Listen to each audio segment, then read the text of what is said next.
ရဲနိုင်အောင်မပါတဲ့မြန်မာယူဆက်ခွန်အသင်းတိုက်စစ်အလုပ်ဖြစ်ပါမလားမြန်မာပေါ်လရှင်ပြည်သက်များအားလုံးပဲမင်္ဂလာပါခင်ဗျဗာမီဖော်ပေါ် News Facebook YouTube နဲ့ TikTok Channel ကနေပြီးကြိုဆိုလိုက်ပါရခင်ဗျမြန်မာယူဆက်ခွန်အမျိုးသားအသင်းဟာအာရှဖလားရှေ့စစ်ပွဲစဉ်တွေမှာအာရှထိပ်သီးအိုမန်စီးရီးယားတို့ကိုကြော်ဖြတ်ကကိုအိမ်ကွင်းကိုပရိသတ်ရှိမှာအကောင်းမွန်ဆုံးရှေ့စွမ်းနေနဲ့ပရိသတ်ကိုပျော်ရွှင်မှုအပြည့်ပေးပြီးတော့အုပ်စုအဆင့်1နဲ့အာရှဖလားရှေ့စစ်ပွဲကြီးကိုအောင်မြင်အောင်ဆွမ်းဆောင်ပြနိုင်ခဲ့တာဖြစ်ပါတယ်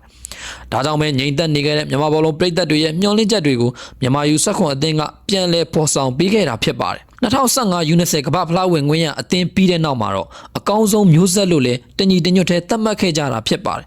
ဒါပေမဲ့ရှေ့စစ်ပွဲပြီးတဲ့နောက်အဓိကကစားသမားအချို့ဒဏ်ရာပြဿနာရှိနေတာကြောင့်လူသစ်တချို့နဲ့ပေါင်းဆက်ပြီးတော့ပြန်လည်ဖွဲ့စည်းလိုက်တဲ့မြန်မာယူဆက်ခွန်အသင်းဟာရှေ့စွမ်းတော်တော်လေးကိုကျဆင်းသွားခဲ့ပါတယ်အိန္ဒိယယူဆက်ခွန်အသင်းနဲ့ရှေ့စမ်းပွဲ2ပွဲနောက်ပြီးတော့အာဆီယံယူဆက်ခွန်ချန်ပီယံရှစ်ပြိုင်ပွဲတွေမှာမြန်မာယူဆက်ခွန်အသင်းရဲ့ရှေ့စွမ်းကအတော်လေးကိုကျဆင်းသွားခဲ့တာဖြစ်ပါတယ်ရှေ့စစ်ပွဲတော့ကရှေ့လယ်နောက်အကုန်ကောင်းမွန်တယ်လို့တိုက်စစ်ကလည်းလှင်လင်းမြန်မြန်နဲ့တဲကန်ဘောတွေမှာလည်းတကယ်ကိုအန်ဒီရရှိခဲ့တဲ့အသင်းပါ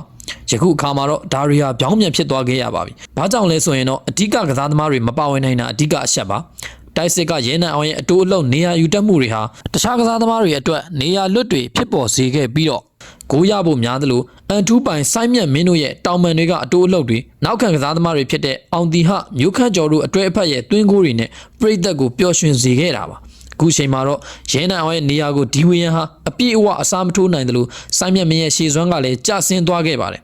ယုံကြည်မှုပြောင်းနေတဲ့အနေအထားလည်းတွေ့ရပါတယ်ဒါတွေကိုတော့နီးပြနဲ့တာဝန်ရှိသူတွေပို့ပြီးတော့သိလိမ့်မယ်ထင်ပါတယ်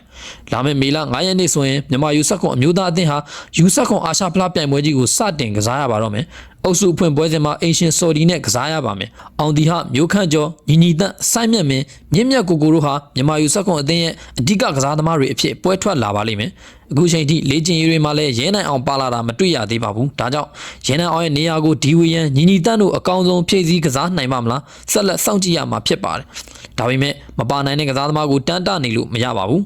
ရှိနေတဲ့ကစားသမားတွေနဲ့အကောင်းဆုံးဖြစ်အောင်ကြိုးစားကစားရပါမယ်မြန်မာပြည်သက်တို့ရဲ့အထင်အမြင်ကရောရဲနိုင်အောင်မပါတဲ့မြန်မာတိုက်စစ်အလုပ်ဖြစ်ပါမလားဆိုတာဝင်ရောက်ဝေဖန်ဆွေးနွေးအကြံပြုကြပါအောင်ခင်ဗျာ